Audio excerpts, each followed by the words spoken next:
2부는 11시에 만나는 슬기로운 백과사전 준비했습니다. 매주 목요일엔 노동법 백과사전을 펼쳐봅니다. 내 월급에 야근 수당이 포함되어 있는지 아니면 따로 받아야 하는지 연봉 계약을 했는데 받은 월급의 금액이 계산했던 것과 다른 때도 있고요. 매달 받는 월급인데 확실치 않은 부분들이 종종 있습니다. 오늘은 직장인들이 가장 기다리는 월급 제대로 알아보는 시간 가져보는데요. 방송 들으시면서 노무에 대해 궁금한 점 있는 분들 단문 50원, 장문 100원의 유료 문자 샵 0945번으로 보내주시길 바랍니다. YTN 라디오 유튜브와 애플리케이션 댓글창도 열려 있습니다. 자, 그럼 알면 돈이 되는 노동법 알돈노 시간 함께 말씀 나눌 분 모셔보죠. 소나무 노동법률사무소 김효신 노무사와 함께하겠습니다. 안녕하세요. 네, 반갑습니다. 예, 저랑 아침에 거의 2년 가까이 하고 있는데 네.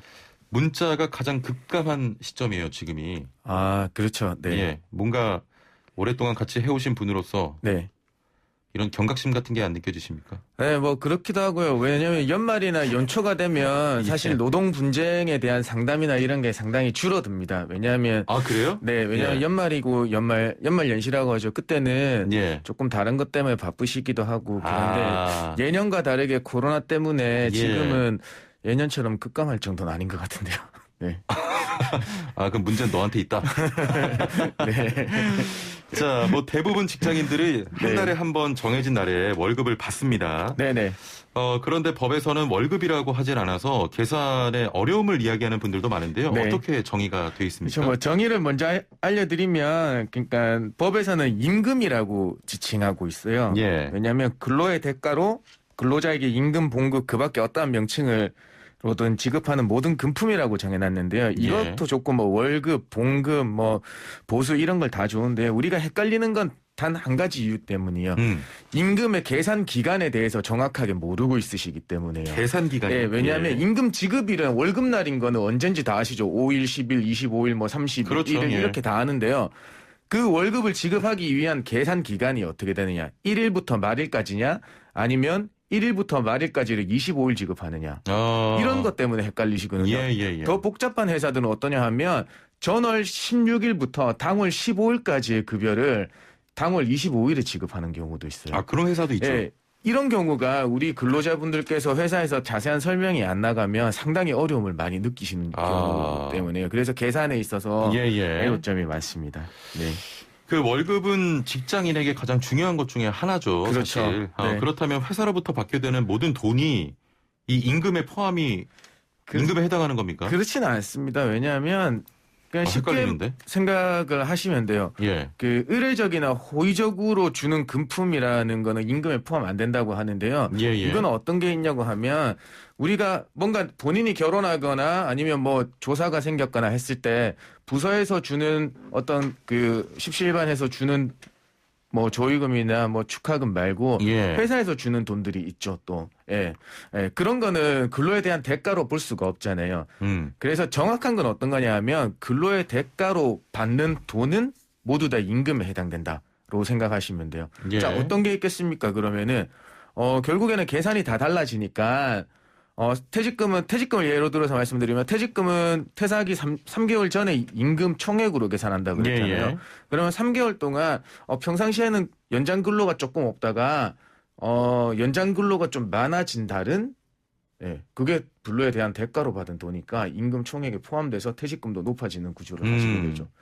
그래서 내가 쉽게 말씀드리면 일해서 받은 돈, 근로에 대한 대가로 받은 돈은 다 임금에 포함된다. 예. 이렇게 생각하시면 돼요. 그러면 네.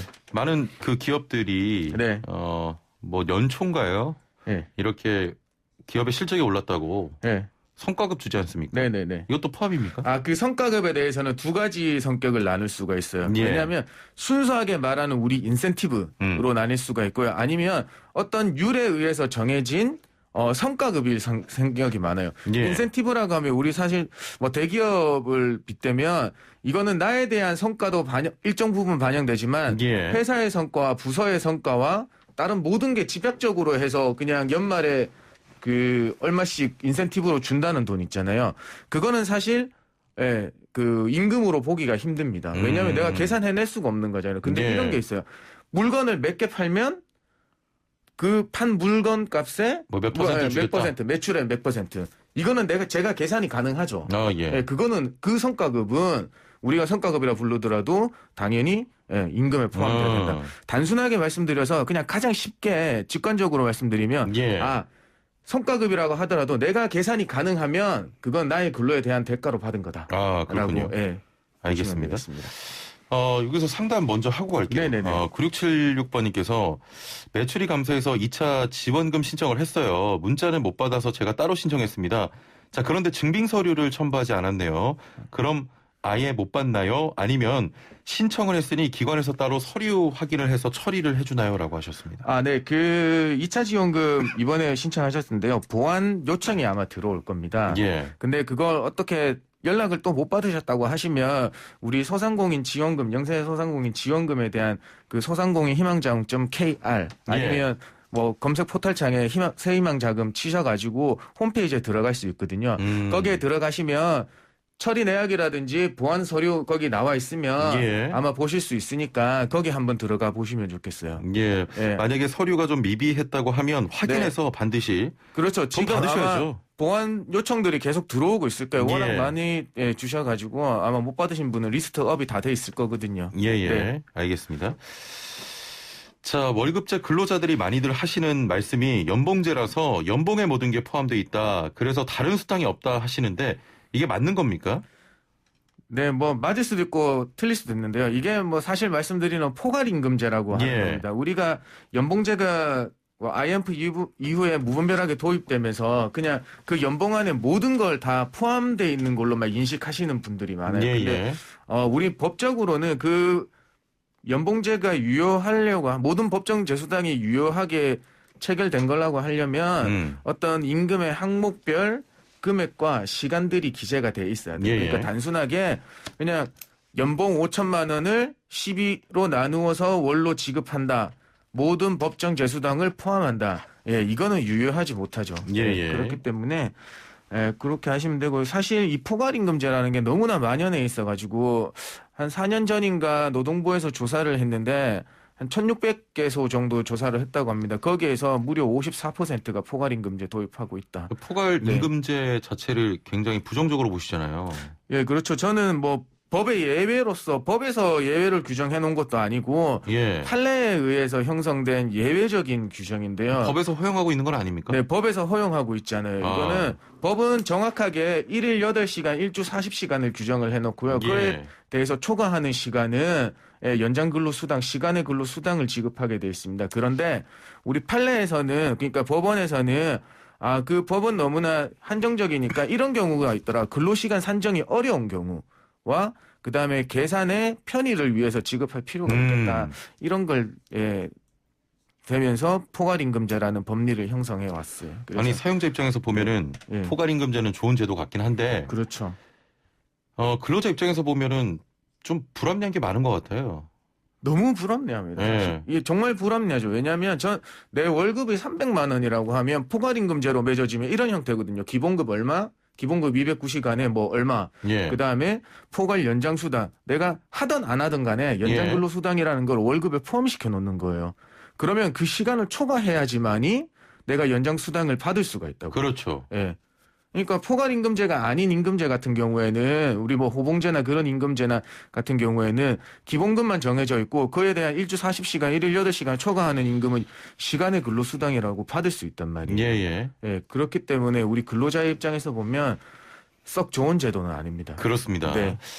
자, 상담이 좀 들어오는데 가보겠습니다. 2584번님, 1년 중에 한 달이 모자라는데 퇴직금 받을 수 있나요? 참고로 회사가 문을 닫습니다 하셨네요. 네, 회사가 폐업인지 어떻게 문 닫으시니까 굉장히 뭐 어려우신가 본데요. 퇴직금이라는 건 결국에는 1년 이상을 근로하시고 퇴사하시는 경우에만 됩니다. 그에 대한 퇴사에 대한 선행 조건이 어떻게 형성돼 있는지는 중요하지 묻지는 않거든요, 법에서. 그러니까 요건은 1년 이상 근로하고 퇴사할 경우에는 뭐 자진퇴사든 공고사직이든 다 지급이 되지만은 1년에서 하루라도 못 채우면 지급이 안 돼요. 그래서 제가 최근에는 정말 어떤 쇼킹한 일을 겪었냐고 하면 4인 이하 사업장인데 4인 이하 사업장에서 퇴직금을 사업주가 주기 싫은 겁니다. 그런데 4인 이하 사업장에서는 해고를 할 때 한 달 전에만 예고를 하면 예. 해고 수당도 안 줘도 돼요. 어. 네, 그걸 악용을 하시더라고요. 만약에 퇴직금 발생하는 날이 11월 30일이라 그러면은 12월 29일을 해고일로 하면서 아, 10월 30일 날 해고 통보를 하루 하시더라고요. 전날에? 네. 1년 못 채우게. 네. 이거는 왜냐하면 4인 이하 사업장에서는 부당해고 어디 가도 다툴 수가 없으니까 예. 예, 그분은 퇴직금도 못 받고 예, 그런 정말 어쩔 수 없는 경우가 발생을 하더라고요. 예, 예. 이게 바로 거에 빗댈 수는 없지만 이분도 회사가 문 닫아서 어쩔 수 없이 퇴사하는 것이긴 하지만 한 달을 못 채우셨기 때문에 더 남았기 때문에 퇴직금은 지급받으시 못하십니다. 아, 그렇군요. 네. 자, 8736번님, 저는 개인 택시 기사입니다. 요즘 코로나로 너무 손님이 없어서 쉬는 날 투잡으로 택배 배달하는데요. 택배 측에서 위탁 수수료로 3.3% 공제 후에 받습니다. 자, 종소세 신고 시 부업으로 번 돈도 종합소득세 자동으로 국세청에 올라가게 되나요? 라고 하셨네요. 네, 올라가게 됩니다. 왜냐하면 3.3% 원천 징수를 예. 그 택배사에서 원천 징수해서 주시는 거기 때문에 그 원천 징수한다는 거는 세금 신고가 이미 국세청에 다 올라간다는 얘기하고 똑같습니다. 네, 그러면은 나중에 종소세 할 때 홈택스 들어가 보시면 그 나의 주민번호로 3.3%가 된 용역 소득들이 다 예, 올라가 있을 거예요. 예, 예. 네, 그때 확인해 보시면 돼요. 네. 아, 이렇게 질문하시면서 너무 힘들어서 부업합니다라고 하셨는데 참 요즘 힘드신 분들 너무 많습니다. 네, 아무래도 정말 어려운 시기를 예. 다 지나가고 계시는 것 같아요. 우리 택시기사님들 좀 힘내시고요. 네. 자영업 하시는 분들도 막 드리고 싶은 말씀 많은데 네. 원론적으로 느껴질까 봐 예, 맞습니다. 예, 조금만 네. 힘내시길 네. 바랍니다. 3442번님. 안녕하세요. 근로계약서에 월급 210, 연차 10 이런 식으로 금액을 적어서 연차를 사용하면 월급에서 차감하는 계약서가 정상입니까? 자, 예를 들어 연차 안 쓰면 220만 원, 연차 쓰면 210만 원으로 지급하는 부분입니다. 자, 지금은 팀장 재량으로 연차를 써도 월급 차감은 없지만 계약상으로는 차감되는 것으로 되어 있어서 나중에 문제 발생하게 되면 계약 조건을 근거로 불이익을 줄 수도 있을 것 같습니다. 라고 하셨네요. 네, 이게 바로 포괄임금제를 악용한 사례입니다. 맞아요. 예. 네, 왜냐하면 포괄임금제에서는 사실 연차 수당까지 포함시킬 수 있습니다. 단 연차 휴가는 근로자가 청구한 시기에 줘야 되고 발생한 휴가에 대해서 그 막으면 안 되니까 그 근로계약서에 보시면 이런 문구도 있으실 거예요. 연차를 사용할 수 있다. 다만 사용하면 월급에서 차감한다. 예, 예. 네, 그런데 이게 지금 기본급 210에 연차가 10만 원으로 편성돼 있다고 하는데 제가 아까 말씀드린 포괄임금제가 유효하려면 그 연차 시간만큼 한 달에 발생한 시간만큼 차감한 금액이 정확해야 되거든요. 예, 예. 근데 이거는 그냥 하루를 10만 원이라 규정하고 그냥 정액으로 하신 것 같거든요. 예. 그렇게 보면 정확한 계산에 의한 포괄임금제가 아닌 거죠. 회사에 임의대로 한 모든 법정 제수당 포함시켜 놓고 그냥 연차 쓰면 까버리는 10만 원씩이나 까버린다는 거예요. 이분의 하루 통상 1급은 10만 원이 안 될 수도 있습니다. 예, 예, 근데 예. 10만 원이 까진다고 하면 이건 유의한 쓰면은 포괄임금제가 아니거든요. 더 제외하는 거잖아요, 지금. 네, 그렇죠. 더 제외하는 경우가 되는 예, 거거든요. 예. 그냥 정확하게 포괄임금제에서 연차 수당을 딱 통상 1급에 맞게 뭐 8만 5천 원이나 이렇게 정확하게 해놨으면 그걸 그냥 악용한 거니까 우리가 정말 불합리한 거지만 어쩔 수 없습니다라고 말씀드리지만 예. 이거는 10만 원이 편성돼 있다고 하는 건 조금 석연치 않아요. 예. 아, 네. 만약에 이걸 가지고 뭐 법적 제재가 들어온다면 이 계약서를 가지고 그렇죠. 회사 측에서 이 경우는 있을 수 있어요. 만약에 이 금액이 안 맞으면 연차 사용한 거에 대해서 연차 통상 1급만큼 제할 수는 있죠. 예. 근데 더 많이 제했기 때문에 그에 대한 차액은 받을 수 있다. 아, 그런 식으로. 예, 거기까지만 아직까지는 허용. 그럼 이 계약은 일단은 금액이 맞는다고 하면 근로자 입장에서는 어쩔 수 없겠네요. 유효한 거네요. 네, 그래서 포괄 임금제. 임금제에서 연차 수당까지 하는 거는 정말 좋은 회사라고는 볼 수 없습니다. 예, 이걸 15일의 연차가 발생하는데 거기에 대해서 다 그냥 월급에다가 집어넣어놨다고 생각하고 싶습니다. 예, 예. 연차가 하나도 없는 거하고 똑같습니다. 알겠습니다. 네. 자, 노무상담 계속 이어가고 있습니다. 단문 50원, 장문 100원의 유료 문자 샵 0945번 그리고 애플리케이션 댓글창도 열려 있습니다. 9658번님. 안녕하세요. 근로계약서는 2년 넘게 안 쓰고 있습니다. 그런데 명절이나 휴가 때 보너스를 안 주고 월요일 날 출근하면 화요일 아침에 일이 끝나고 또 화요일 저녁 10시에 출근하면 수요일 아침에 일이 끝나요. 원칙은 4시에 출근해서 오후 4시에 끝나기로 하고 시작한 건데 근로계약서는 쓰지도 않고 너무 속상합니다. 여러 번 이야기하는데도 안 쓰고 있다라고 하시면서 근무를 더 시키는 것 같아요, 지금 보니까. 그렇죠. 이분은 어떤 게냐면 구두 계약에 의해서 계약은 형성이 돼 있으세요. 예. 이제 출근 시간하고 퇴근 시간은 처음에 규정을 해놨지만 그에 맞지 않게 그냥 막 왔다 갔다 하시는 것 같거든요. 그러니까 더 계약서에서 명확하게 해놓고 싶어 하시는 것 같은데, 이거는 회사에서 잘못하고 있는 겁니다. 왜냐하면 회사는 근로의 시작과 동시에 계약서를 작성하고 함부로 교부하도록 돼 있어요. 그렇습니다. 네, 그렇기 때문에 회사는 벌써 위법 행위를 하고 있고요. 요거는 기적적으로 얘기해서 계약서 작성해서 꼭 받으셔야 되는 경우밖에 없어요. 예. 지금 그렇다고 해서 제가 그냥 법에 나와 있는 그대로 그냥 신고하시면 계약서 쓰게 됩니다라고 하면 또 근무 중이신데 이 계약서를 안 썼다고 노동청에 신고하면 또 관계가 그렇죠. 어색해질 수가 있잖아요. 예. 네, 그래서 보너스가 없다고 말씀하신 부분도 계약서가 없어서 그냥 구두상으로 어떻게 전달되어 있는지 모르겠지만은 그걸 계약서에 명시돼야지만이 우리가 받을 수 있는 권리를 획득하는 거하고 똑같거든요. 네, 그렇기 때문에 요거는 회사한테 더 계속 지속적으로 얘기해서 계약서를 작성하시는 수밖에 없습니다. 네. 예, 알겠습니다. 네. 8902번님, 4대 보험 안 하고 일하다가 좀 크게 다쳤습니다. 산재 보상 될까요? 라고 하셨네요. 네, 당연히 산재 보상은 됩니다. 왜냐하면 어쨌든 4대 보험의 그 가입 의무는 사용자한테 그 규정을 해놓은 거거든요. 예. 그렇다고 해서 우리가 사용자가 가입을 안 시켜놨는데 근로자가 다쳤다고 해서 보상이 안 된다고 하면 그 피해는 오로지 떠안을 수밖에 없는 거잖아요. 그렇다고 해서 또 이런 경우도 있어요. 우리 사용자가 근로자가 들기 싫어해서 안 들었다. 예. 이 경우도 주의하셔야 돼요. 정말 가입 의무를 지원했기 때문에 우리 근로자분이 들지 마세요. 들기 싫어요. 이렇다고 해서 또 그걸 안 들어줬다가 나중에 또 불이익을 다 당할 수가 있거든요. 예. 왜냐하면 산재 사고가 발생을 했잖아요. 그러면은 1년간의 보험급여 그 사람이 산재 발생으로 인해서 병원비나 휴업급여, 평균임금 70% 받는 휴업급여의 10%를 사용자가 부담을 해야 되는 겁니다. 예. 만약에 보험이 성립조차 안 됐다고 하면 그거의 50%예요. 그다음에 입사일 시점으로 해서 보험료 그 소급해서 내셔야 되죠. 과태료 내셔야 되죠. 이러니까 부담이 엄청 크게 다가올 수 있거든요. 예. 그래서 조금 가입을 하시는 걸로 다 처음부터 하시면 좋겠습니다. 일단 산재 보상 됩니다. 네, 산재 보상은 됩니다. 예. 그거는 크게 걱정하실 부분이 아니에요. 자, 6920번님, 내년도 최저 시급은 8,720원이잖아요. 네. 그럼 최저 월급은 얼마일까요? 라고 하셨네요. 이 최저 월급은 사실 우리 이 상담하시는 분의 근로 시간이 몇 시간인지에 따라서 내가 받아야 되는 최저 월급이 정해져 있는 거예요. 8,720원인 건 알고 계시니까 예. 거기에다가 나의 일한 월 총 근로 시간을 곱하면 최저 월급을 받게 되는데요. 예. 그냥 말씀드려서 일일 8시간, 일주 40시간 일하시는 분의 최저 월급은 8,720원에 209시간을 곱해주시면 예. 돼요. 그러면은 한 182만 2,500원 돈 정도가 나오거든요. 정확한 건 아닙니다만. 예, 알겠습니다. 그렇게 총 근로 시간을 곱해주셔서 산출하시면 됩니다. 예. 시간 얼마 안 남았는데 갑자기 문자가 와서. 네. 1037번님, 안녕하세요. 4대 보험 및 근로계약서 등 아무것도 없고 만 3년 근무했습니다. 월급은 은행에서 60%, 사업주가 40%를 개인 통장으로 넣어줍니다. 퇴직금 모두 받을 수 있나요? 라고 하셨네요. 네. 요거는 60%는 은행에서 준다고 해요. 요거는 그냥 60%는 계좌로 들어오는 거고 40%는 우리 사업주가 그냥 현금으로 주든지 하실 수 있는 것 같아요.